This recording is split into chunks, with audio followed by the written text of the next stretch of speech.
Bom, então vamos dar início então a essa mesa redonda, né? Esse webinar que nós resolvemos fazer em comemoração ao Dia Internacional da Física Médica.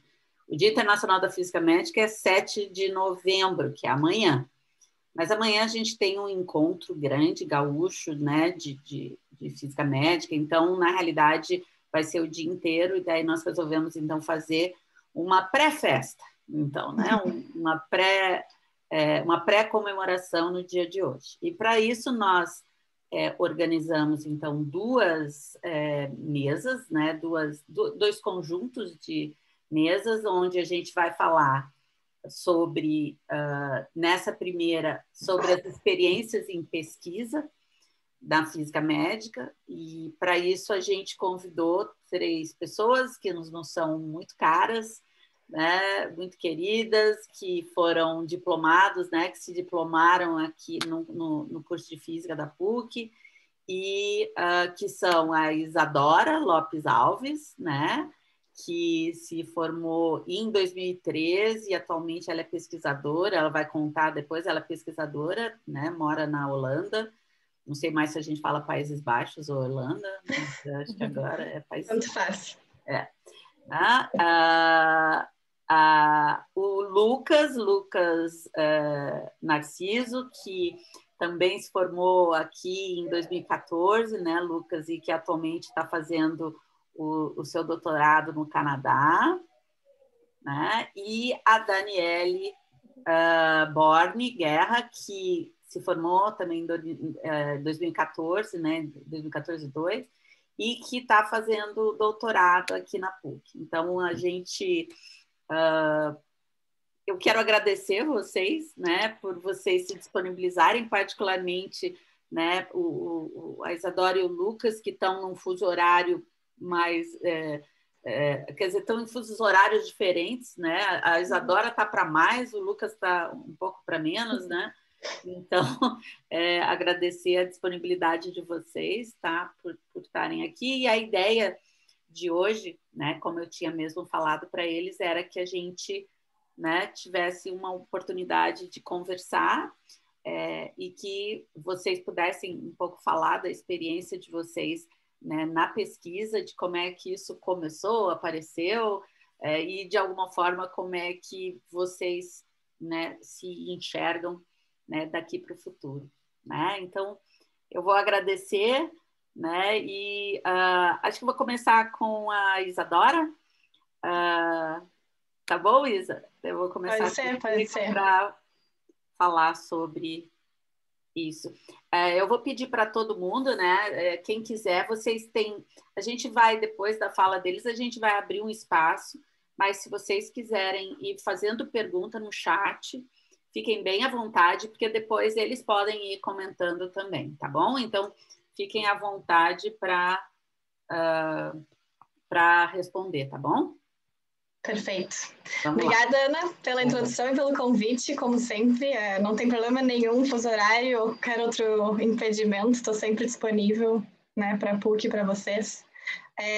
Eu fiz, na verdade, eu consegui ter um tempinho, uns 15 minutinhos para colocar uns slides, mas o host tem que me dar permissão de fazer isso. Eu acabei de tentar e não tem permissão ainda. E é mais assim para guiar a história um pouco, porque senão eu vou sair falando e me perder.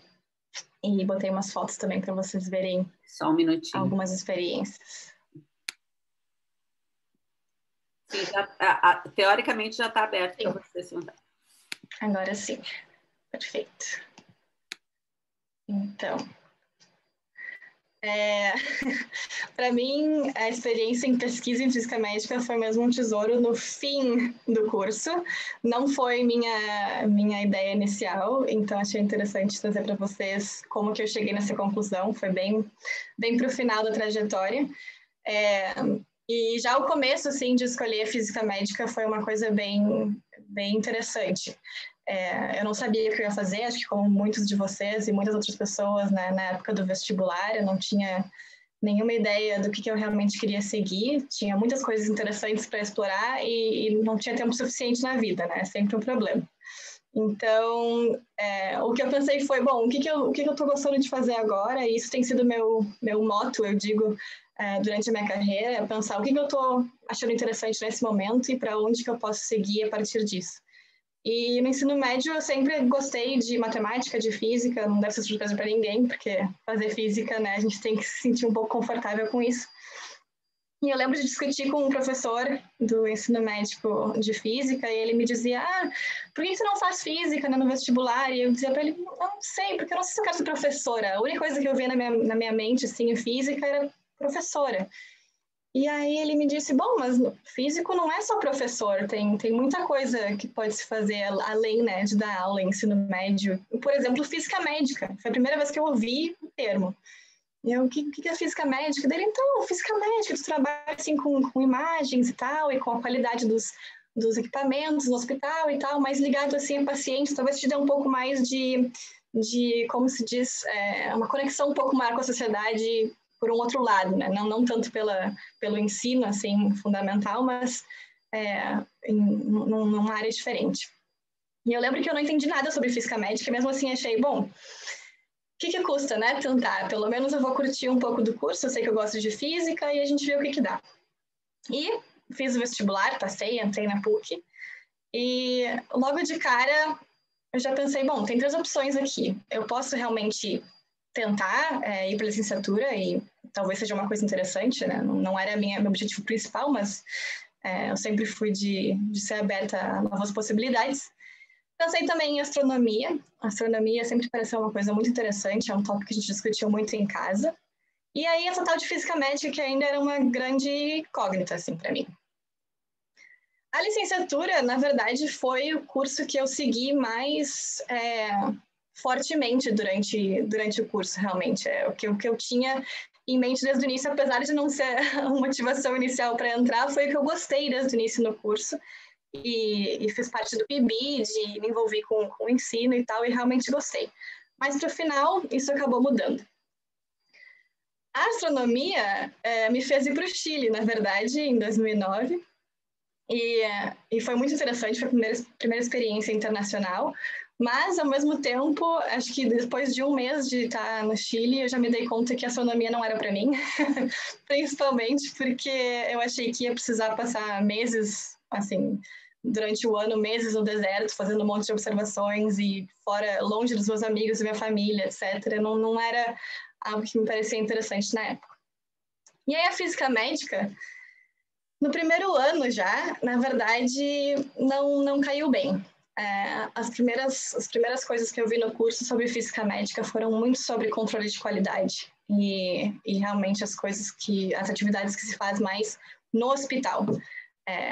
E para mim isso realmente não chamou atenção, me pareceu uma coisa super repetitiva e não era muito desafiador, assim, pelo menos pelo que eu estava vendo no início do curso. E eu praticamente desisti de seguir a física médica. Até que apareceu uma faísca chamada Ana, me lembrando que, na verdade, tinha uma possibilidade de ir para o exterior, e se eu quisesse seguir no bacharelado, então seria uma possibilidade ainda mais forte pelo Ciências Sem Fronteiras.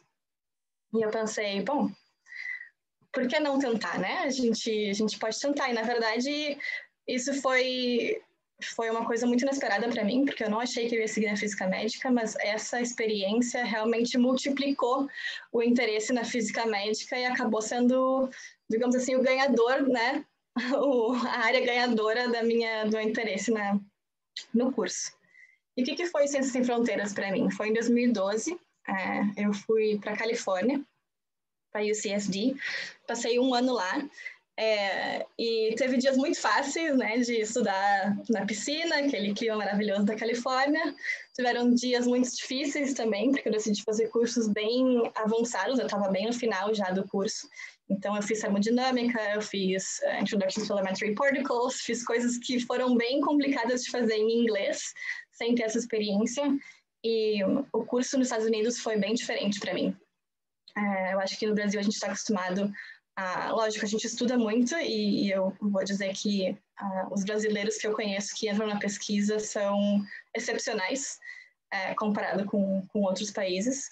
Mas o ensino é diferente nos Estados Unidos. Nos Estados Unidos, a gente tinha que estudar primeiro e ir para a aula depois, porque a aula não era para passar conteúdo. A aula era para tirar dúvidas do conteúdo, fazer exercício. Então, foi uma mudança para mim, eu acho que me ajudou bastante a entender que eu consigo aprender por mim mesma também, estudando antes da aula, e foi bem importante. Mas a maior experiência do Ciências Sem Fronteiras, que realmente mudou a trajetória, foi um internship bem curtinho de verão na UC Davis. E foi realmente a minha primeira experiência com pesquisa. Foi um internship de pesquisa que eu trabalhei com imagens de CT do tórax. E era uma coisa bem chatinha de fazer. Eu tinha só que delinear o início e o final do tórax na imagem, em várias imagens, todos os dias. Mas, ao mesmo tempo, foi a primeira experiência assim, num grupo de pesquisa. E eu tive muita liberdade de participar de discussões interessantes com outras pessoas que tinham projetos bem legais, de conhecer o que eles estavam fazendo, de entender mais do que é a física médica na área da pesquisa.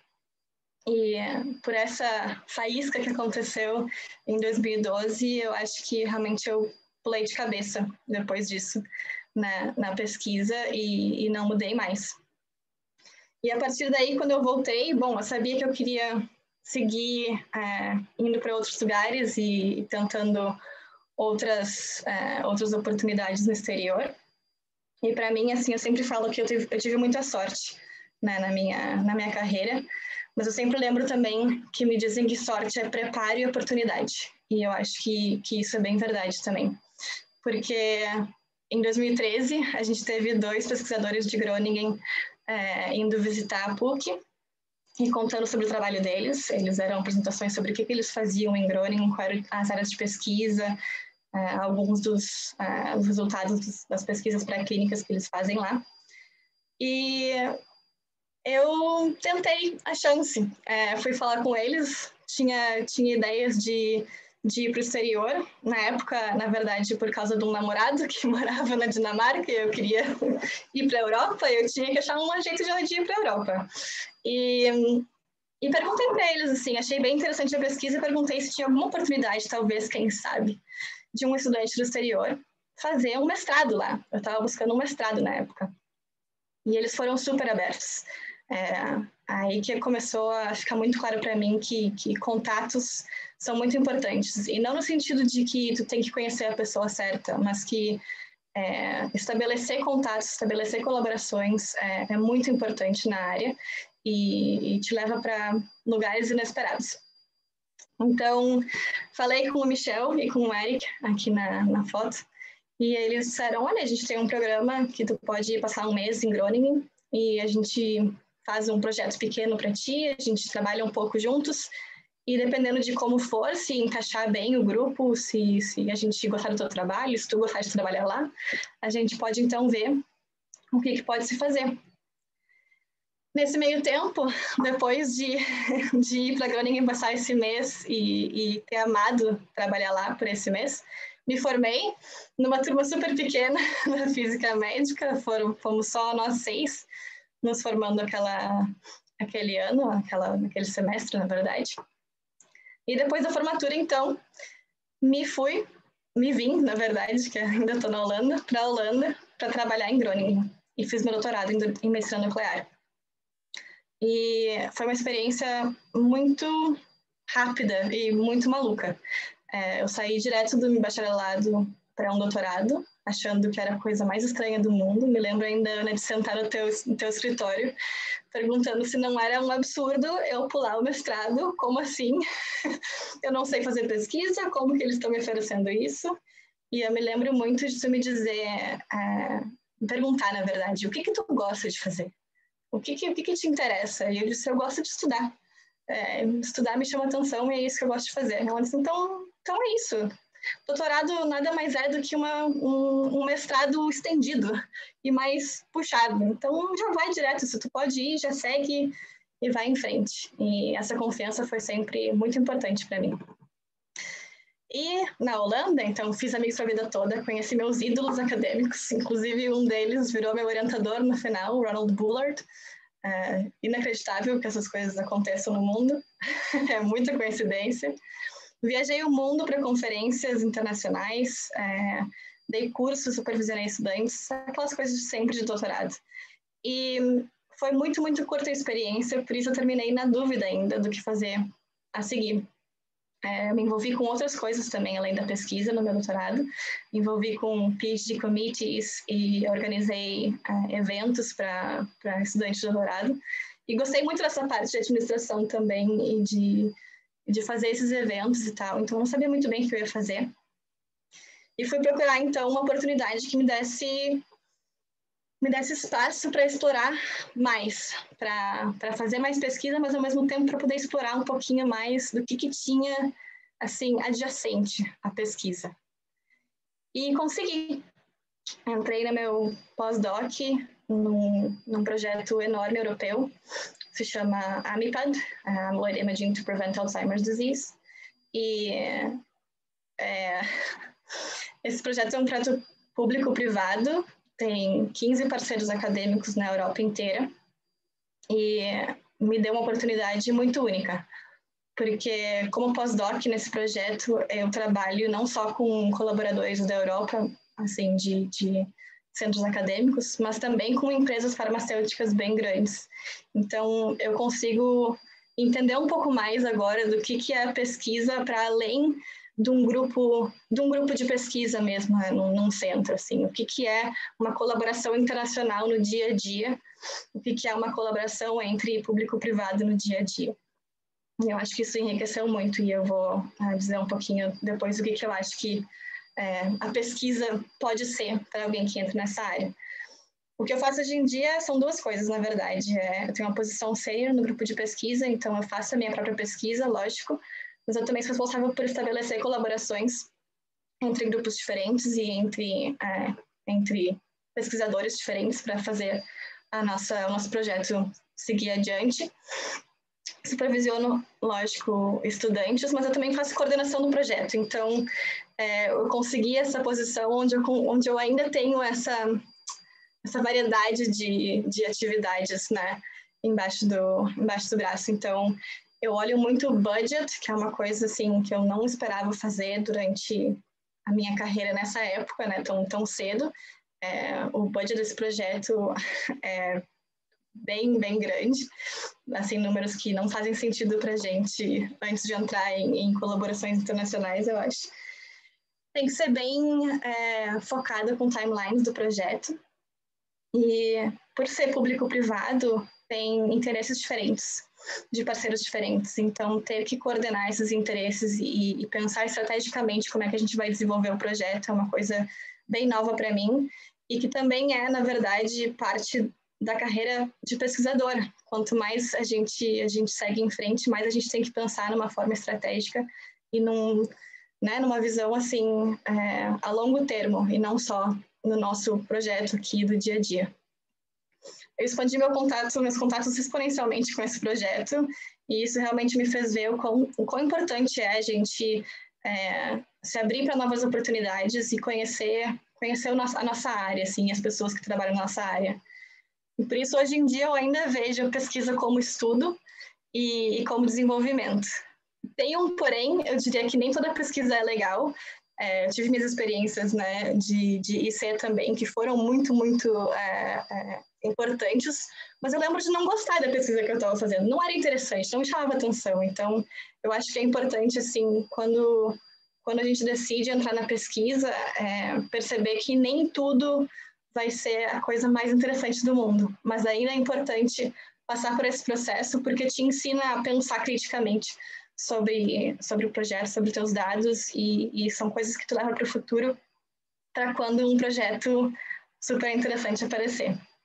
E para mim, eu acho que a vida de pesquisador em FM ou em qualquer outra coisa, na verdade, tem um pouco de tudo, e é isso que me chama atenção. Eu acho que pesquisa te abre muitas portas e te faz uma pessoa, assim, multitarefa. A gente faz um pouco de tudo mesmo, e isso muito valioso.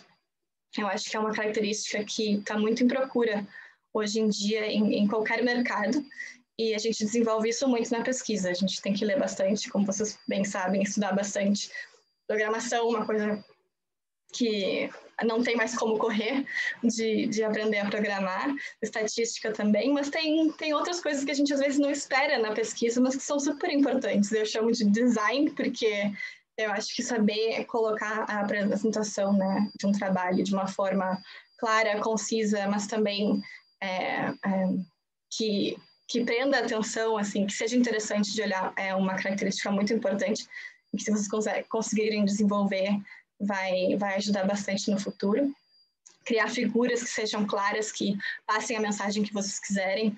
E também no currículo, saber colocar um currículo bem feito faz muita diferença também quando for procurar vagas para seguir adiante. Eu falo em vendas porque, bom, se a gente seguir na carreira acadêmica, tem muito de grant writing e realmente saber trazer, né, os recursos que se precisa para desenvolver um projeto. E eu não quero dizer vendas no sentido de prometer coisas que não são verdadeiras, que acontece muito também em grant writing, mas eu quero dizer mais no sentido de entender qual é o valor que tu está trazendo para a tua área e saber colocar isso realmente para quem precisa entender. Tem um pouco de empreendedorismo, porque a gente está desenvolvendo um produto ou um resultado, e muitas vezes vocês vão poder ver o processo do início ao fim e ter essa visão assim de como começar, como planejar e realmente chegar no final e fechar todo o ciclo é uma característica muito importante também para projetos em qualquer área. E comunicação. Networking é realmente muito importante, saber apresentar claramente, estabelecer colaborações, e essas colaborações vão ser sempre diferentes, especialmente numa área internacional, por exemplo, aqui eu trabalho, a comunicação ela muda dependendo de com quem a gente está falando, qual é o objetivo por trás dessa comunicação, e aprender a navegar isso é realmente crucial. Eu digo um pouco de política também, porque a gente tem que entender que, na verdade, nossa presença é política, né? O jeito como a gente se porta nos espaços e com as pessoas é política, e não adianta fugir. E tudo bem, a gente tem que fazer o nosso melhor, sempre. E hoje em dia, bom, faz 4 anos já que eu estou trabalhando como pós-doc em Amsterdã, o tempo voa. E, na verdade, está na hora de escolher o que fazer a seguir já. Meu contrato vai até setembro do ano que vem, mas depois de trabalhar muito nesse projeto, eu sei que eu cresci bastante e eu estou pronta para um novo desafio. E agora a questão é seguir na área acadêmica ou ir para a indústria. Então, o que eu coloquei aqui dos dois lados são as oportunidades que eu já vi aparecendo para mim e que eu sei que são oportunidades muito claras para um pesquisador em física médica. Pode seguir a carreira acadêmica como Principal Investigator e realmente se tornar professor, né? E ter o teu grupo de pesquisa e tal. Mas talvez não seja realmente a questão para vocês. Não é para mim. Eu sei que eu não tenho uma paixão específica, um tópico específico que eu quero seguir adiante. Então, para mim, essa rota não faz muito sentido. Mas se tem algo para vocês que realmente é aquele tópico do coração, talvez seja aí. Também a gente pode seguir como Senior Researcher e crescer só em posições mais sênior e dar suporte para o resto do grupo. Então, tu não precisa ser o Principal Investigator, mas tu pode ser uma pessoa importante no grupo para dar continuidade para as pesquisas. Talvez seja interessante. Ou então a gente pode ir um pouco para o lado que é mais adjacente à pesquisa, é muito importante para a pesquisa, mas não é a pesquisa do dia a dia em si, que é Project Management e Grant Writing e essas coisas que precisam também para um projeto seguir adiante. E no outro lado, que eu vejo bastante colegas da área de física médica entrando para posições na indústria como Imaging ou Data Scientist. A gente tem essas características muito fortes e são várias oportunidades em indústrias diferentes. Também, se vocês tiverem experiência com estudos clínicos ou até pré-clínicos, mas enfim, vocês podem ir para Clinical Trial Development ou Management, que também é super interessante, e a gente faz decisões bem científicas para estabelecer os protocolos dos estudos e, enfim, tem espaço aí para usar o nosso cérebro de físico médico. E também tem a área que para mim foi nova, mas que é realmente muito grande e crescendo na indústria, que é Medical Affairs e Evidence Generation. Então, são aquelas pessoas que trabalham na empresa realmente para conectar pesquisadores entre a empresa e os centros acadêmicos para desenvolver projetos que realmente tragam, como eles chamam de real world evidence, para o produto da empresa para desenvolver mais para frente. Então, tem muitas portas para se abrir como pesquisador em física médica. Eu ainda estou escolhendo qual que eu quero abrir, para onde eu quero ir, mas eu realmente recomendo. Até agora tem sido uma experiência muito, muito rewarding. Eu não sei falar em português mais, me desculpa, gente, é difícil. Gratificante. Mas é gratificante, muito obrigada. E é isso, em pouquinhos minutos, assim, daquela questão de o que é física médica para uma carreira em física médica que agora tem algumas decisões para ser tomadas e tem muitas oportunidades, então bastante coisa para se pensar. Obrigada, Isa. Obrigada pela visão ampla aqui. Lucas, vamos conversar então? Agora, Lucas, tua vez. Ok. Bom, de novo, como a Isadora falou, obrigado pela introdução antes. Eu estou num momento um pouco diferente da minha carreira do que a Isadora, estou um pouco atrás, mas eu estou quase lá. Esse é o meu último ano de doutorado, então ano que vem as coisas vão mudar, esse vai ser o ano da mudança. Para contextualizar um pouco, eu tenho um pouco a lista do que eu fiz na minha carreira. Eu acho que eu não vou demorar tanto para falar tudo, mas vamos lá. Então, eu me formei em Física Médica, também fiz licenciatura que nem a Isadora. A minha primeira experiência com pesquisa foi com a professora Ana, que foi uma bolsa BPA da PUC, e onde eu comecei a trabalhar com imagens de medicina nuclear, simulação. Então, foi o meu primeiro contato com esse mundo de pesquisa, e não necessariamente com uma pesquisa experimental, uma pesquisa que, na realidade, eu fiz no computador. Teve a parte experimental também, mas foi mais simulação. E aí, depois disso, eu dei uma pausa na pesquisa, porque eu comecei a fazer estágios em física médica, também fiz estágio na vigilância sanitária, trabalhei como professor de ensino médio, professor de física, e aí veio a oportunidade de intercâmbio. Foi mais ou menos a mesma ideia da Isadora. Alguém olhou para mim e disse, olha, você quer fazer intercâmbio? Daí eu pensei, por que não, né? E inicialmente eu apliquei para fazer intercâmbio na Inglaterra, e aí vem o meu primeiro conselho para vocês, é que o inglês é muito importante, porque eu não conseguia ser selecionado para ir para a Inglaterra, porque o meu inglês não era suficiente. Então, eu apliquei de novo para o Canadá. O Canadá tinha uma nota de corte um pouco menor no Ciências Sem Fronteiras, e aí consegui a bolsa de intercâmbio aqui para a Universidade de Guelph, aqui em Ontário também. E quando eu vim pensando, por que eu estou indo para lá? O que eu vou fazer lá? E entre as conversas com a professora Ana, eu decidi que seria interessante usar esse período de intercâmbio para me preparar para o mestrado, para eu ter uma aplicação forte para o mestrado. Então, eu vim para cá e fiz várias disciplinas relacionadas com programação, tanto em C quanto em Java. E era o momento que eu também já estava trabalhando no meu trabalho de conclusão de curso. Eu fiz disciplinas de engenharia, de matemática avançada. Então, eu criei essa bagagem para quando eu fosse aplicar para o mestrado, aí na PUC de engenharia elétrica, eu estivesse um pouco mais preparado para ter para conseguir entrar e conseguir bolsa e tudo mais. Enquanto eu estava aqui no Canadá durante o verão, eu fiz pesquisa, mas uma pesquisa um pouco diferente, foi pesquisa em indústria, então foi mais pesquisa e desenvolvimento. Então eu trabalhei no Centennial College, em Toronto, e eles tem várias colaborações com indústria, e a indústria que eu estava trabalhando era uma indústria que faz calçado sob medida. Então, nada a ver com física médica, mas ao mesmo tempo eu apliquei vários conhecimentos de processamento de imagem da física médica nessa área. A ideia é que eles estavam querendo fazer calçado sob medida à distância. Então, eles teriam uma scanner 3D, escaneariam os pés das pessoas e, através de processamento de imagens, se reconstruiria um pé 3D. Essa é a ideia. Então, foi uma experiência bem interessante. Eu estava com muito medo, porque era muito fora da minha área de conforto, mas acabou sendo uma experiência bem interessante, com bastante coisa para aprender.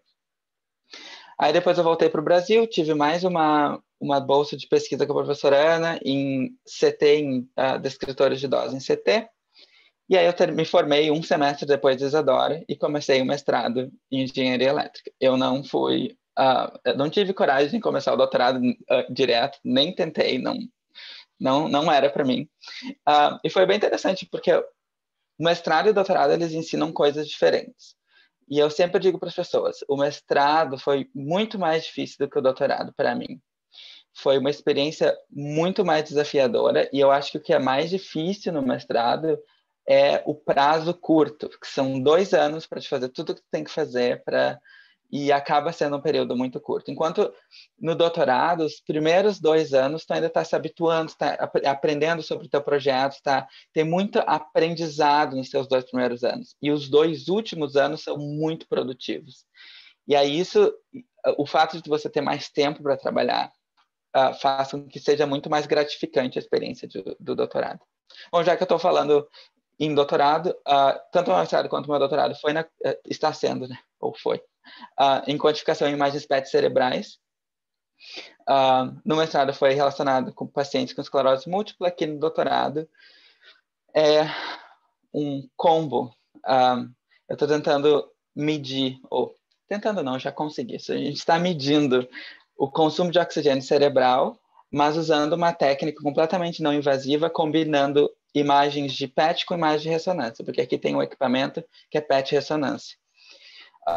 E na verdade, eu escolhi a Western University aqui exatamente por causa desse equipamento que me trouxe para cá. Quando eu fiquei sabendo da ideia do PET ressonância, eu achei que era algo tão revolucionário que eu queria fazer pesquisa em PET ressonância e ver o que seria. E é muito gratificante. Eu ainda sei muito mais de PET do que eu sei de ressonância, ainda tem muito mais de ressonância que eu tenho que aprender, mas ao mesmo tempo a combinação das duas técnicas de uma forma funcional, assim, que você pega informações funcionais das duas e combina, é muito interessante. Eu espero continuar nessa área de pesquisa se eu decidir virar o pesquisador para sempre, porque é muito interessante mesmo. Deixa eu ver o que mais que eu tenho aqui. Depois disso, da minha experiência, eu queria falar um pouco sobre o que a gente precisa para ter uma carreira de pesquisa de sucesso. Não que eu saiba muito, porque eu ainda não estou lá, mas do que eu aprendi até agora. Então, uma das primeiras coisas que você precisa decidir é se você quer fazer um doutorado ou mestrado fora do Brasil, você vai precisar de inglês. Então, você vai precisar da língua estrangeira que você for, seja qual for, né? Inglês é a que funciona para a maioria dos países. Por exemplo, a Isadora está na Holanda. Você fala holandês? Não preciso no dia a dia, é tudo em inglês mesmo. Então, o inglês é aquela língua mais geral que vai te salvar em quase todas as situações. E uma das coisas que fora do país faz muita diferença é bolsa. Só que o jeito que eles interpretam bolsas aqui é um pouco diferente do jeito que a gente interpreta bolsa no Brasil. E eu descobri isso da forma ruim, porque quando eu vim para cá, eu vim com uma bolsa, que é uma bolsa básica que eles pagam para todos os alunos de doutorado, todo mundo é pago, não precisa trabalhar extra em teoria, né? Mas, além disso, tem as bolsas externas, que são bolsas do governo, bolsas de empresas privadas, que você tem que aplicar e você concorre a elas. Como aluno internacional, é muito mais difícil de conseguir elas. Mas, para você ter uma aplicação de sucesso, você tem que saber criar o seu currículo vitae. Então, o que a Isadora falou, eu, na hora, lembrei disso. Você tem que saber vender a sua experiência. E a primeira vez que eu fiz um currículo que era muito mais do Brasil, porque a gente tem uma visão do que é importante, que é um pouco diferente do que é a visão aqui norte-americana, daí incluindo, né, Estados Unidos e Canadá.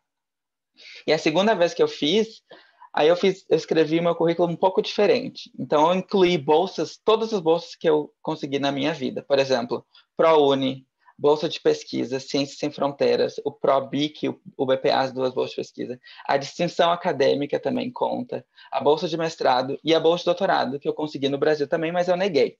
Também conta, porque eu consegui a bolsa. Então, para eles, conta. E aí, a segunda vez que eu apliquei, obviamente, eu também não consegui, porque são só 8 bolsas para alunos internacionais na universidade inteira, mas a minha aplicação foi muito mais forte e todo mundo falou que eu quase consegui. Então, né, ajuda. Outra coisa que ajuda, que a própria Isadora falou, que vale a pena se você está fazendo agora, se você planeja fazer um doutorado no futuro, é interessante você se envolver com coisas que não são apenas pesquisa. Então, uma das coisas que eu faço aqui em paralelo é coordenar um clube do artigo. Então, todo mês a gente se reúne para falar sobre diferentes artigos, e a coordenação disso eles consideram como liderança. Então, é uma das coisas que ajuda bastante para você construir seu currículo de uma forma forte. Isso também vale para a graduação também, né? Se você quer fazer alguma coisa paralela para deixar o seu currículo mais forte. A docência também, eu trabalho como professor assistente aqui. Isso ajuda bastante. Próxima coisa que eu queria falar é um pouco sobre as alegrias e dificuldades. O que eu acho interessante, o que eu acho que foi um pouco dificultoso, né? Mais no meu doutorado. Vou focar um pouco mais no meu doutorado agora. Então, com relação a alegrias e felicidades, eu diria que o doutorado é muito gratificante. É a melhor fase da minha carreira até agora, e eu acho que ela vai ser uma das melhores fases da minha carreira para sempre. Uma das coisas que me deixa muito feliz da parte da pesquisa é a participação em eventos e o fato de que ela vem com viagens, né? Então, você participar de eventos que são em outros países e você conhece aquela cultura um pouco diferente, é uma coisa que é bem interessante. Outra coisa que eu gosto bastante da pesquisa aqui na Western, em específico, foi a experiência com experimentos, tanto com animais como com humanos. Eu já terminei todos os experimentos com animais. Não é fácil fazer experimento com animal, é muito mais fácil fazer experimento com seres humanos, mas você, infelizmente, não pode matar seres humanos para ver o cérebro cortadinho, bonitinho, então você tem que fazer experimentos com animais, né? E essa experiência toda, não só com relação aos experimentos em si, mas como a Isadora falou, é uma experiência meio administrativa que você tem também, e tudo mais que vem com o doutorado, eu achei que foi muito bom, no geral. Agora, dificuldades e coisas que eu acho que poderia mudar, especialmente para o jeito que a pesquisa é feita aqui na América do Norte. A primeira delas é a pressão para produção. Se eu achava que existia uma pressão de produção no Brasil, quando eu vim para cá, eu descobri que a pressão de produção no Brasil quase não existe, porque aqui é absurdo a pressão para publicação aqui. É um pouco frustrante até. E uma das outras coisas que eu achei bem ruim é quando avaliadores rejeitam seus artigos, mas eles não rejeitam de uma forma científica e imparcial. Eles rejeitam de uma forma subjetiva. Isso é muito frustrante, porque você está vendo o seu trabalho, que você demorou 2 anos para fazer, sendo rejeitado por motivos que são completamente absurdos. Então, isso foi uma coisa que me deixou um pouco triste também, mas é parte da vida. E a história que eu contei sobre a pressão de conseguir bolsa e ser difícil de conseguir bolsa com um aluno internacional. Embora, se você for aluno nacional, canadense, é muito mais fácil conseguir uma bolsa, né? O que eu quero fazer da minha vida até agora? A resposta é eu não sei. Eu ainda não sei. Embora a Isadora tenha me ajudado um pouco, porque me deu uma clarificada sobre o que eu faria no meu pós-doutorado. Então, a opção do pós-doutorado ainda existe lá. Obrigado, Isadora. Mas existem várias opções, como ela disse. Tem a indústria, tem a docência, tem a pesquisa, pode ser uma combinação desses. Eu também pode ser uma coisa completamente diferente. Uma das possibilidades, por exemplo, que eu estou vendo agora é fazer residência em física médica e trabalhar em física médica aqui no Canadá. Mas eu ainda estou decidindo entre elas o que vai acontecer. Eu ainda tenho 1 ano, então desejem-me sorte. Eu gostaria de fazer o pós-doutorado, mas apenas se ele for contribuir para o que eu quero na minha carreira no futuro, porque não necessariamente o pós-doutorado vai ser útil se eu, por exemplo, decidir ficar na física médica. Uma residência vai ser muito mais útil. Então, umas coisas que eu tenho que que decidir. E uma das coisas que faz eu pensar várias vezes, 2, 3, 4 vezes, se eu quero ser um pesquisador, principal investigator, um professor, pesquisador, é a pressão e a competitividade para você conseguir seus projetos aprovados. Então, a estatística aqui no Canadá é que 25% dos projetos que você aplica são aprovados e 75% deles são rejeitados, né? Matemática. Então, um em cada 4 dos seus projetos vão ser aprovados para você conseguir dinheiro, ter aluno de graduação e tudo mais. Então, é um pouco assustador. O que faz você pensar que você tem que ter writing skills. A habilidade de escrita tem que ser muito forte. Então, você tem que saber escrever muito bem. E, né, inglês, escrita em inglês, para mim, foi algo que agora eu estou muito mais confortável de fazer, mas no início não era assim. Então, quem sabe, ano que vem eu decida fazer o meu pós-doutorado e virar pesquisador de vez quando eu me sentir mais confortável com a minha habilidade de escrita. Mas, assim, bom, eu acho que é isso. Posso qualquer coisa responder perguntas no final, se ficou alguma coisa que não ficou clara. Mas, obrigado pela oportunidade. Obrigada, Lucas. Obrigada pelo depoimento. Dani, você, vá. Bom, eu também gostaria de agradecer, né, professora Ana, pelo convite, né, pela oportunidade de falar aqui. E eu acho que eu tive um background um pouquinho diferente do Lucas e da Isadora, né? Bom, primeiro para contextualizar, né, eu ingressei na Faculdade de Física em 2011 e eu acho que desde o início, quando eu comecei a faculdade, eu sempre tive essa vontade de ver o que era a pesquisa, né, e de tentar entrar nesse mundo. Então, já quando eu entrei na faculdade, eu comecei a buscar quais que seriam as oportunidades, né, e qual que seria o meio para, então, começar efetivamente na pesquisa. E eu lembro até que, naquela época, eu estava acho que no meu 3º semestre, os avisos de bolsa e estágio, eles ficavam naquele muralzinho do lado da Secretaria da Física, né, no prédio 10. Então, eu sempre ia lá dar uma olhadinha, né, para ver o que tinha, assim, de novo, de oportunidade. E o que me chamou a atenção foi um cartaz, né, sobre a pesquisa em nanotecnologia, que era no grupo do professor Papaléu, que é o Nanopuc, que eu tô até hoje, né. Então, essa foi uma pesquisa em física médica de uma forma não convencional, né. Até eu defendi meu TCC com o professor Papaléu, né, e foi essa frase que minha banca utilizou, porque eu fazia análise da modificação de polímeros através da irradiação com feixes de íons, né? E modificando essa superfície dos polímeros, a gente avaliava a utilização neles em próteses e implantes. Então, questão de osteointegração, né, de adaptação do paciente. Então, foi uma área, assim, não muito clássico, né, da física médica. E, bom, durante esse período, até agora eu estava lembrando que eu fui ser da professora Raquel Tomás, né, que hoje ela é professora da física, e na época ela estava fazendo doutorado, né, e depois disso eu consegui trabalhar com uma bolsa totalmente diferente, né, são nichos totalmente diferentes, que eu sair da física médica para ir para a área de implantação de nanofios semicondutores.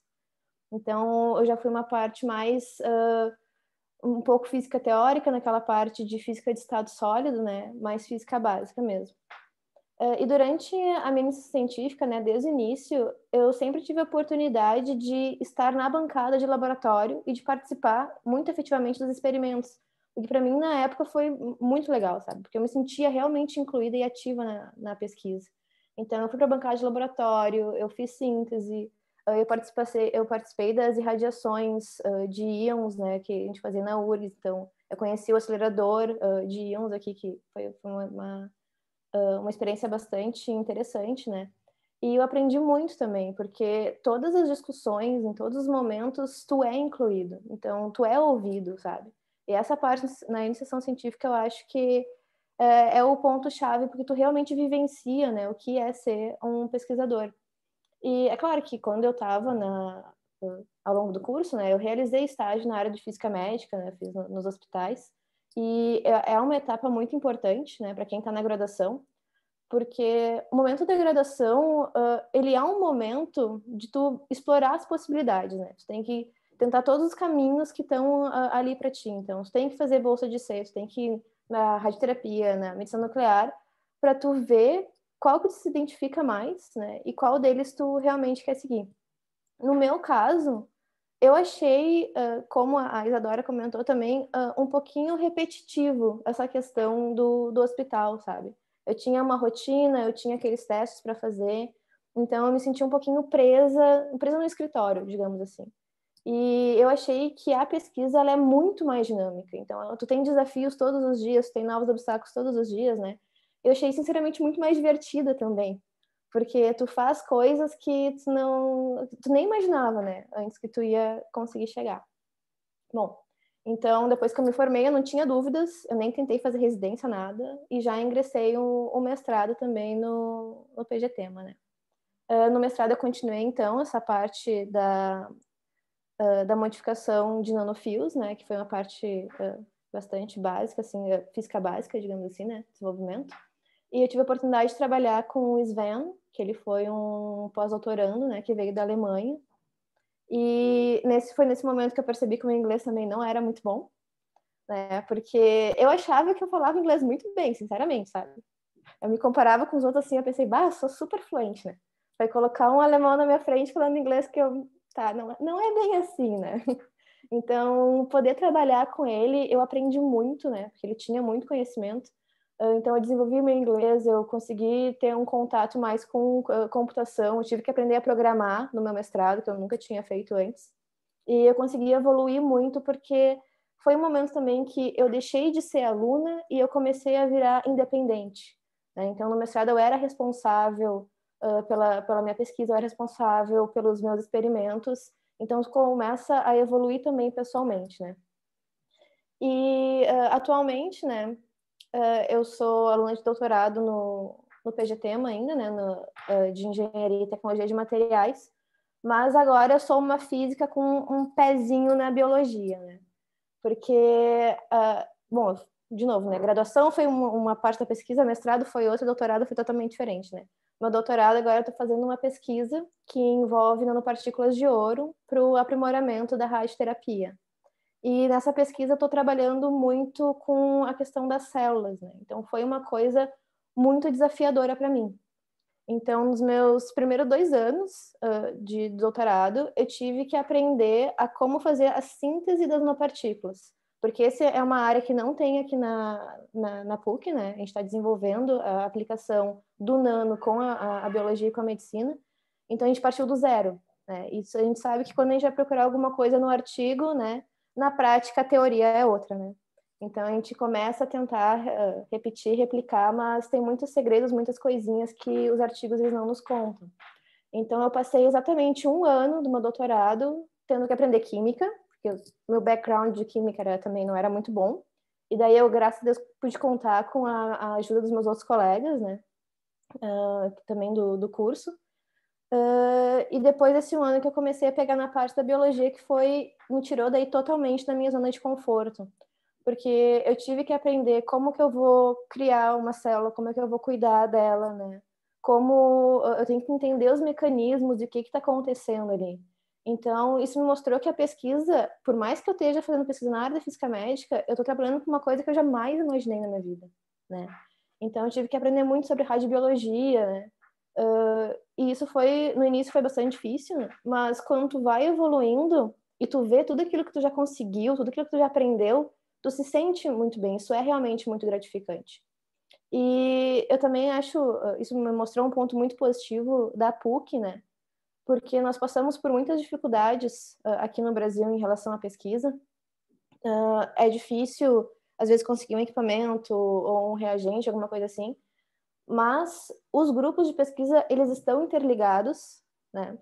Eu tenho, por exemplo, contato com o pessoal da química, que me ajudou muito na parte da síntese. Eu tive um apoio muito grande do pessoal da farmácia e da biologia, que eles fazem parte, por exemplo, do grupo de pesquisa da professora Morrone. Eles me ensinaram toda essa parte, sabe, de cultura celular, de técnica. E a gente entende as dificuldades uns dos outros, né? A gente reconhece as dificuldades e a gente sempre procura tentar se ajudar e evoluir junto. Então, o que acaba se formando, essa relação, ela passou da parte de relação de trabalho. tu cria uma amizade e um vínculo muito grande, né? Eu tenho, então, com o pessoal da PUC, é realmente uma relação meio que familiar, né? A gente briga junto também, né? A gente faz os alvoroços, a gente comemora junto, e eu acho essa relação muito legal. E apesar de ter os perrengues, digamos assim, e às vezes a gente tem que usar umas gambiarras, né, para superar, né? Eu acredito que todos nós que estamos envolvidos assim no mundo da pesquisa tem essa vontade de aprender, de estar sempre estudando e sempre evoluindo, né? E principalmente ter a perseverança de querer superar os obstáculos. Porque a cada conquista, a cada probleminha que a gente consegue contornar, uma descoberta nova, né? É um sentimento de realização muito grande. E essas pequenas conquistas que nos levam para frente, né? E eu acho que se tu tem a vontade de ser pesquisador, né? Se tu realmente quer seguir essa carreira, tu tem que ter uma visão que eu chamaria até de meio que romântica da ciência, né? Que é querer entender como que o mundo funciona e saber que mesmo que a tua contribuição pessoal, por menor que seja, né? Na maioria dos casos ela é realmente bem pequena, porque nós vamos estar inseridos num grupo que é muito maior do que nós mesmos, né? É tu saber que tu faz parte desse processo, né, de busca pelo conhecimento que nos leva para frente, né? E eu queria falar um pouquinho também com questão de dificuldades, que eu tenho uma visão bem diferente, eu acho que o Lucas e da Isadora por estar aqui no Brasil, né? Que aqui no Brasil, infelizmente, a gente não tem um incentivo, principalmente agora nos últimos anos, né, muito grande do governo em relação à pesquisa. Então, nós não conseguimos, às vezes, bolsas, né, para conseguir fazer um mestrado, um doutorado. Nós não conseguimos, às vezes, um orçamento, né, para conseguir um reagente ou então um certo equipamento. E eu senti muito isso quando eu tive a oportunidade de passar 6 meses, né, em Groningen também, na mesma cidade que a Isadora, em um departamento. E era incrível ver, porque para fazer uma análise aqui, eu preciso de um certo reagente, que infelizmente a gente não tem, né, condições de comprar. E quando eu estava em Groningen, era eu pedindo uma segunda-feira, que na quinta-feira estava na minha mesa, sabe? Então é bastante absurda essa diferença. E isso, infelizmente, acabou causando, né, uma evasão de cérebros, por assim dizer, para a Europa e para os Estados Unidos. Então, acho que o Brasil está perdendo muitos pesquisadores, muita gente qualificada, né? Porque aqui no Brasil a gente tem, sim, capacidade de desenvolver pesquisa de alta qualidade, nós temos gente muito boa aqui. A Isadora e o Lucas são exemplos perfeitos disso, né? Que acabam encontrando oportunidades melhores no exterior. E o que acaba prejudicando, então, o nosso país, que a gente perde em questão de inovação, né? Mas mesmo assim, mesmo com todas essas dificuldades, eu pretendo, se possível, né, no futuro, continuar fazendo pesquisa aqui no Brasil, né?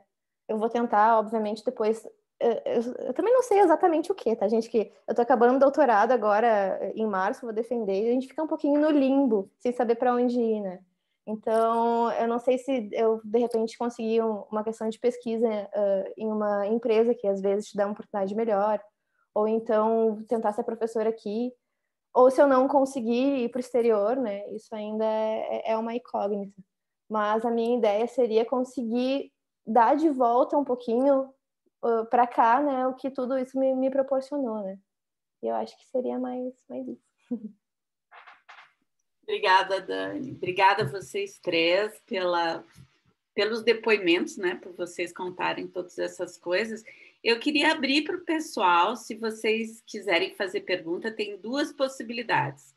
Ou vocês fazem pelo chat, ou vocês podem abrir o microfone e falar. Fiquem bem tranquilos. Fiquem bem tranquilos. Podem levantar a mão, eu dou a palavra, alguma coisa assim. Tem uma coisinha ali de levantar a mão, assim, tá? Deixa eu ver, tem uma coisa que aconteceu. Professora Adriana. Quer falar, Adriana? Posso falar, só pedir desculpas que eu cheguei atrasado porque eu estava em aula. Então, pedir desculpas. A Isadora, não consegui ver toda a sua apresentação, Isadora. E já coloquei o agradecimento à Ana pela organização do evento, foi muito bom ela ter essa iniciativa. Nós conversamos semana passada, né, Ana? Então, teve a iniciativa ótima de organizar o evento. E aí que bom ver vocês de novo, né? Ver vocês falando o que vocês fizeram. Então, agradecer a Ana e agradecer a vocês, tá? Pela participação. Eu só queria fazer uns comentários, tá, Ana? Do Lucas que eu escutei, do nível de exigência de publicações no exterior, né? Foi bom tu ver isso, porque às vezes os nossos alunos acham que a gente está cobrando, na verdade, perto do que é a cobrança no exterior, né, Ana? Mas tem uma diferença que eu tenho que dizer para vocês. Quer dizer, como eu vivi um tempo fora, quando a gente está concentrado numa atividade de pesquisa, ou que seja duas, é diferente quando tem atividade. A Ana ela vai olhar para mim, administrativa, docência, e aí vai. É diferente quando a gente é pesquisador, que aí o tempo, sabe, aquelas vai, e as coisas. Aí a gente consegue. Isso no exterior tem muito. Lá no Brasil, puxa, ser contratado como pesquisador, Ana, quantos tem no Brasil? Vamos ver, tem muito poucos, né? Então, nós somos todos professores pesquisadores. E só um comentário que eu queria fazer para vocês, pessoal. A Daniele falou ali. Eu sempre disse para meus alunos, lá no Estado Sólido, em outras disciplinas, sempre façam o que vocês gostam. Vão atrás disso. E as oportunidades vão aparecer. A oportunidade vai aparecer no Brasil, vai aparecer nos Estados Unidos, no Canadá, na Alemanha. Elas vão aparecer se tu vai atrás do que tu gosta. Eu digo para vocês, eu fui atrás de células solares quando o Brasil nem se pensava em fabricar células solares. Bom, e fui atrás, eu quero fazer isso. E fui. Entenderam? Então, e assim a gente conseguiu montar um laboratório. Então, tem que ir atrás dos sonhos. Eu só queria dizer isso para vocês e agradecer. Tá muito bom escutar vocês. E a Daniela ainda falou de estado sólido, né? Lembra? Obrigada, foi bom de ver. Obrigada, Adriano. O Felipe levantou a mão. Felipe? Eu preparei uma pergunta para cada um e uma pergunta geral aqui. Vou por ordem de apresentação. Para a Isa, qual o caminho que ela está mais inclinada a seguir depois do final desse pós-doc? E o porquê? Ai, Felipe, então, cá entre nós, porque estamos todos no Brasil e posso, né, fazer esse disclosure aqui, eu estou com duas ofertas, na verdade.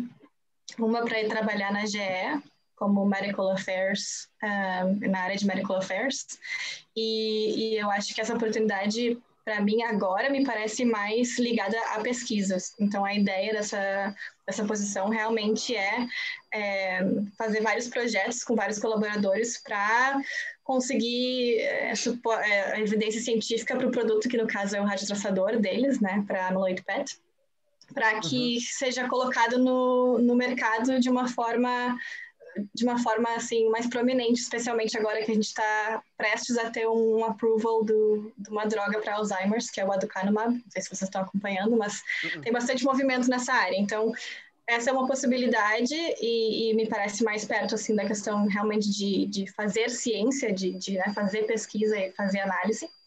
E no outro lado da moeda, tem uma oportunidade para ir para a parte mais de clinical trials. Tem o Brain Research Center, que é conectado ao Alzheimer Center aqui em Amsterdã, e eles fazem todos os clinical trials de vários produtos diferentes, né, várias medicinas diferentes, medicamentos de Alzheimer e para outras doenças neurodegenerativas. E a ideia nessa posição é uma coisa mais administrativa, mas também é mais estratégica. Nessa, eu iria desenvolver os protocolos de estudo para essas empresas grandes, para que elas possam colocar, então, os estudos clínicos, os ensaios clínicos, para demonstrar realmente o valor, né, do medicamento. Então, nesse momento, eu estou realmente completamente dividida entre essas duas possibilidades. Uma realmente é mais estratégica, ela tem bastante ciência também, porque tem que pensar cientificamente sobre o protocolo, né, do estudo, mas é mais estratégico. E a outra, então, tem estratégia também, porque é para desenvolver o produto, mas é mais ligada a fazer a ciência eu mesma, né? Tipo, realmente fazer as análises. Então, não sei, te digo em algumas semanas. Ah, tá bom. Boa sorte. Parabéns, boa sorte. Obrigada. Pro Lucas, o que tu achou mais desafiador indo para o Canadá trabalhar com PET-MR, sendo que aqui tu trabalhava com PET-CT e ressonância? O que mudou na parte de das tuas análises e assim, de como desenvolver esse teu projeto aí, ainda mais que tu vai trabalhar tu trabalhou, né, com Small Animals e agora vai trabalhar com humanos. Boa pergunta. Certamente a parte mais desafiadora tem sido a ressonância, porque eu não tinha experiência com ressonância. E aí, de repente, eu tenho que trabalhar com um equipamento que é caríssimo, tem várias opções, tem várias sequências. E na pesquisa, quando você faz aquisição em ressonância, são sequências, algumas vezes, que não são sequências do equipamento, são sequências de pesquisa, que alguém foi lá e colocou a sequência ali. Uhum. Então, essa parte realmente foi muito desafiadora. Outra coisa que eu achei interessante e desafiadora ao mesmo tempo foi adquirir amostras arteriais sanguíneas. Não é fácil. Às vezes não Mas funciona. Tu teve auxílio ou, tipo, como é que foi? A gente sempre tem auxílio, sempre tem os técnicos dos animais que estão com a gente, o técnico do equipamento que estão com a gente. Então, tem uma equipe inteira que está trabalhando com a gente. O aluno de doutorado, ele está ali como o que coordena o experimento inteiro, mas tem várias pessoas que estão auxiliando ao redor. E certamente a minha análise mudou completamente, porque antes eu não tinha nada de ressonância para introduzir, e aí agora eu tenho toda a parte de ressonância que é extra e tudo mais. Então, foi. Mas eu diria que essa introdução da ressonância na minha vida foi o mais... Foi mais desafiador. Tá. Para Dani, o que foi o mais complicado no teu doutorado? Porque tu trabalhou com nanopartículas, tu trabalhou com preparação de amostras em química e tu trabalhou com a parte biológica. O que pegou mais para ti assim no teu doutorado? Eu diria que ainda está sendo, né, a parte mais desafiadora, porque ainda estou tentando coletar dados, mas eu acho que foi realmente passar da parte de tu trabalhar com materiais não biológicos, né, que é materiais semicondutores, então se deixar ele ali paradinho, ele vai estar ali amanhã, o que é uma coisa, ter a certeza que tu vai ter a amostra é muito importante. E de repente eu caí no mundo das células, em que se tu fizer qualquer coisinha errada, tu perde toda a tua amostragem. E tem algumas coisas que, para mim, como eu ainda me acho muito leiga no assunto, né, que eu não consegui adquirir todo o conhecimento que eu gostaria, né? Acho que a gente nunca vai adquirir, na verdade, o conhecimento que a gente gostaria. Mas parecem que as coisas, às vezes, não dão certo porque elas não querem dar certo, sabe? Então, às vezes, tu tá cultivando, trabalhando ali com a célula, tá bem bonitinha, tudo direitinho, daí no outro dia morreu tudo. E tu não sabe nem explicar o porquê. Então, eu acho que essa é a minha inexperiência em trabalhar com a parte biológica. E cada população também, ela varia muito, né, entre si. Então, cada indivíduo vai trabalhar de um jeito diferente. Então, tu nunca vai ter uma certeza, né? Tu sempre vai ter essa questão de são indicações de comportamento. Então, acho que eu mudei totalmente essa perspectiva que eu tinha, né? Da parte não biológica para o biológico. Foi o maior impacto. E ainda está sendo o maior desafio para mim. Sim. É tenso. E no geral, assim, o Lucas levantou uma questão bastante importante, que é o currículo. E aí eu, como uma pessoa que quero seguir na pesquisa, eu gostaria de saber o que é mais importante no currículo, tanto na América do Norte quanto na Europa, que foi na América do Norte uma experiência que o Lucas tem, né? E na Europa que a Dani e a Isa podem falar um pouco mais. Então eu gostaria de saber isso, até por interesse pessoal. Quer começar, Isadora? Posso. Como explicar? Na minha visão, e hoje em dia, pela posição que eu tenho, eu vi já muitos currículos, né, de pessoas aplicando para internships, para a posição de doutorado, para a posição de data manager, várias posições eu estou envolvida agora na parte de seleção. E para mim, o que chama muito atenção é como se colocar. E é um pouco estranho de explicar, mas tem uma certa forma de explicar o valor das atividades que tu fez. Quando a gente só fala assim, eu tive estudantes de iniciação científica. Ok, mas qual foi a tua responsabilidade com esses estudantes de iniciação científica? Quais foram as atividades? O que tu pode demonstrar de qualidade que veio dessa experiência? Então, tenta colocar no teu currículo, ao invés de ser uma coisa descritiva, de, fiz isso, fiz aquilo, não. Quais são as qualidades que tu agora tem por causa das atividades que tu fez? Eu vejo mais por aí, assim. É um bom ponto. Na realidade, do seu currículo tem que servir para te vender. Ele vai vender o produto, Felipe. E não existe uma coisa que é a mais importante. Todas elas são um conjunto que acabam sendo importantes. E um exemplo clássico que complementa o que a Isadora falou, é que em vez de você falar que você coordenou o clube do artigo, você vai dizer que você obteve uma habilidade de liderança porque você coordenou os encontros mensais e blá, blá, blá. Então, você tem que mostrar que você tem liderança porque você fez aquilo, ou que você sabe fazer análise de cinética de imagens PET porque você fez isso e aquilo. Então, é como você se vende. Essa é toda a ideia. E não existe uma coisa única que eles vão olhar. Eles vão olhar tanto as habilidades acadêmicas quanto as habilidades que não são acadêmicas.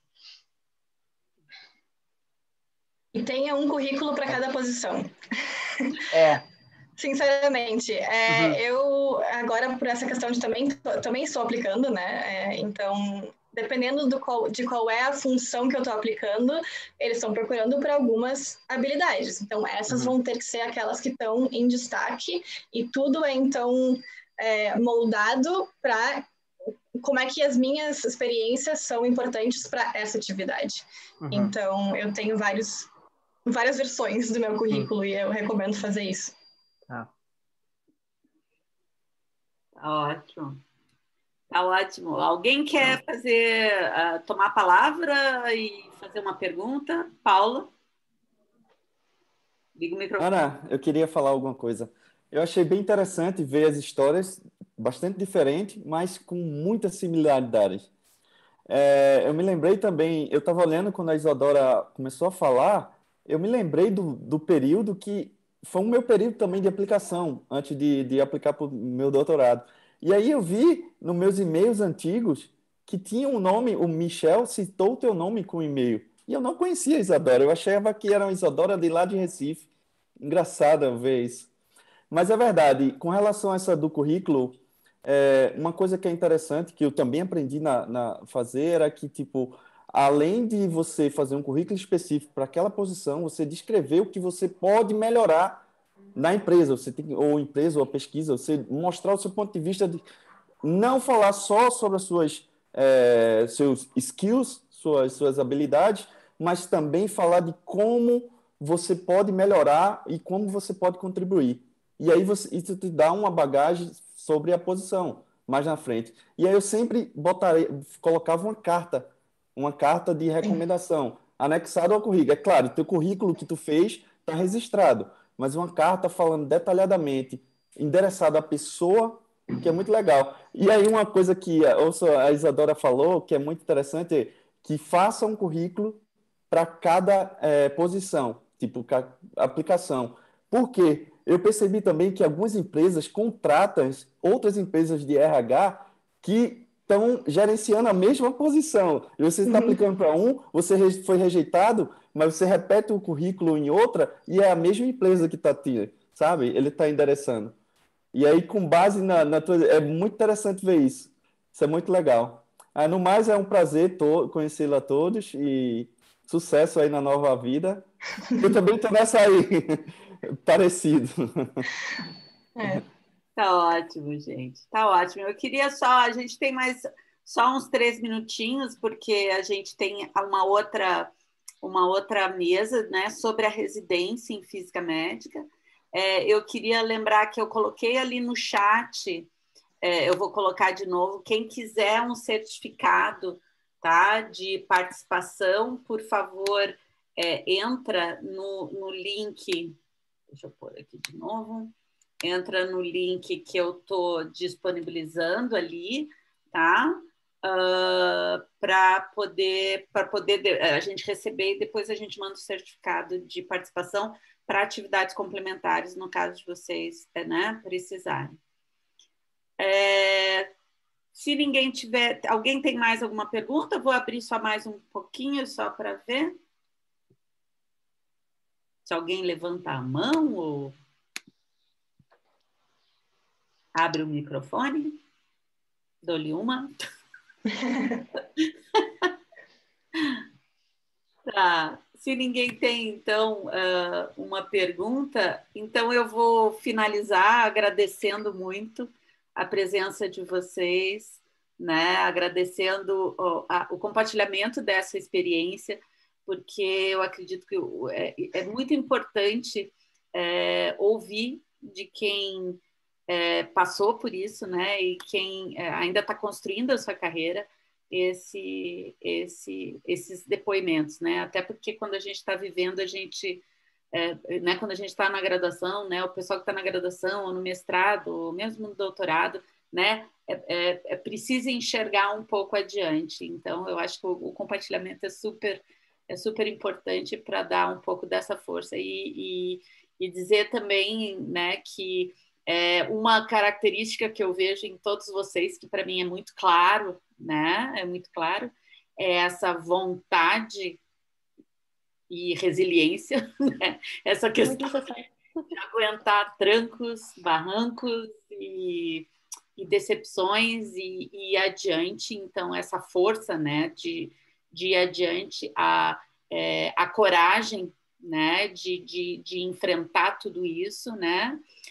E essa ideia, assim, também, né, de que é isso que eu gosto, né? A gente gosta de desafio, né? A gente não gosta de coisa muito, né, de pouca... Sem emoção. Tem que ser com emoção. Né? Então, agradecer muito vocês, né? Porque sempre é um prazer ver, conversar e compartilhar a experiência de vocês. Tá bom? Prazer é nosso. Obrigada, Ana. E eu só queria deixar claro também... Entrem em contato, LinkedIn, o que vocês precisarem, estou sempre à disposição para uma conversa, para alguma ajuda, alguma pesquisa. Estamos aí. Coach também é uma coisa que a gente, em geral, faz. É mais orientador, que é um pouquinho de psicólogo junto, né? É verdade. Terapeuta, tudo, fora. Né? Um ombro amigo, assim, tá tudo aí. Sim. Burra! Tá bom, gente. Às vezes até mãe né, orientador. Né? É verdade. Também, se vocês precisarem entrar em contato comigo, fiquem à vontade. Se vocês tiverem vontade de fazer doutorado aqui no Canadá, definitivamente entrem em contato comigo. Sempre tem oportunidade. Exato. Foi o que eu disse no início, os contatos são os que levam adiante. Então, entrem em contato, que sempre tem oportunidade. A gente não tem que ter vergonha, é isso que eu sempre digo, né? Não tenham vergonha de entrar. Às vezes, né, fica, será que eu entro em contato ou não? Não, tem que ser meio desafiador. Pergunta. Essas duas possibilidades que eu tenho abertas foi porque eu fui atrás. Eu fui perguntar se eles tinham posição, não foi uma posição aberta e as coisas acontecem. Então, realmente, vão atrás. Eu também me coloco à disposição, até se alguém precisar com coisa na PUC. Eu tenho um pezinho na química, um pezinho na biologia, um pezinho na física. Então, se vocês iniciarem as carreiras de vocês ali na PUC, exato. Sou um povo, eu vou me espalhando assim pelos laboratórios. Eu também estou à disposição para ajudar no que precisar. E obrigada de novo, professora Ana, né, pela oportunidade de falar aqui hoje. Tá bom. Um beijo grande, então, para vocês. Obrigada a todo mundo. Quem quiser depois, entra no próximo site, tá bom? No próximo... Até. Tchau, obrigada. Tchau, obrigada. Tchau.